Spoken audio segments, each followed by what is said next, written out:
Talk about this forecast, Jen. The heat is still on. Yeah, that's exactly right. The heat is still on. We are going to be battling it here today, tomorrow, even into next week. And so we're going to be tracking the heat. Plus, also, we're still tracking the tropics. Just a reminder, right now is a great time to download the Fox 10 weather app. That way you can stay updated with everything that's going on.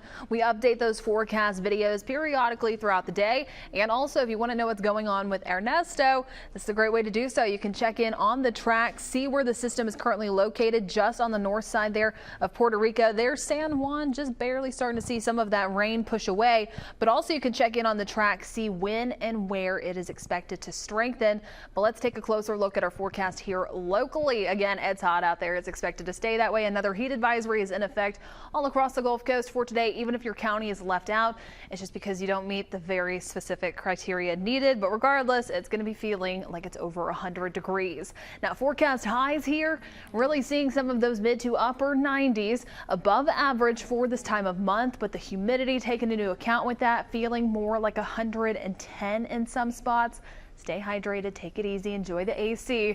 And I did want to mention this too, in case you ever watch any of our next weather segments. You can find those on any of the streaming apps, YouTube, Facebook. We typically do them in the afternoon. You can also find them online. But this is what I talked about yesterday, is when can we typically expect it to finally feel like fall? Well, think of your definition of that. This time I took a little poll and many folks agreed that it was below 75 degrees. This is typically around when we can expect our first fall front that drops us below that, and it's normally in mid-October. The one outlier there would be 2020, and that was Hurricane Sally, if you do remember that one. That one knocked out our temperatures below 75. I'm going to root for one of the fronts rather than a tropical system push through. And then an update on your fall countdown in case you're counting down like me. College football begins in 17 days. The first NFL game is in 22. First day of fall, 39. Halloween, 78 days away. And Thanksgiving is now 106 days away. So we're rooting for fall. We got a ways to go till we get there. Take it easy with all of the heat. We're going to talk more about your forecast and also your news stories coming up when we come back. Here is a live view outside right now from the top of the Fox 10 News studios. 3 to know before you go is next.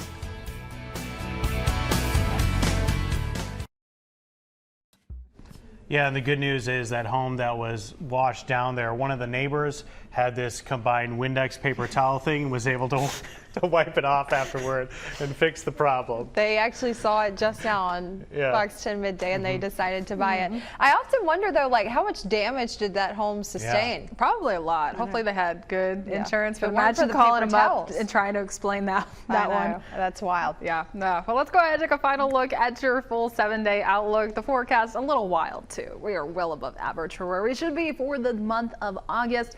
Daytime highs, mid to upper 90s, feeling hotter with that humidity. Take it easy. Rain chances every single day, firing off in the afternoon and the evening. So now we are back to keeping that rain gear handy for the second half of the day. Say it. Go ahead and say it. But if it doesn't rain in your area, a good day to wash some windows. See you tomorrow on Fox 10 Midday.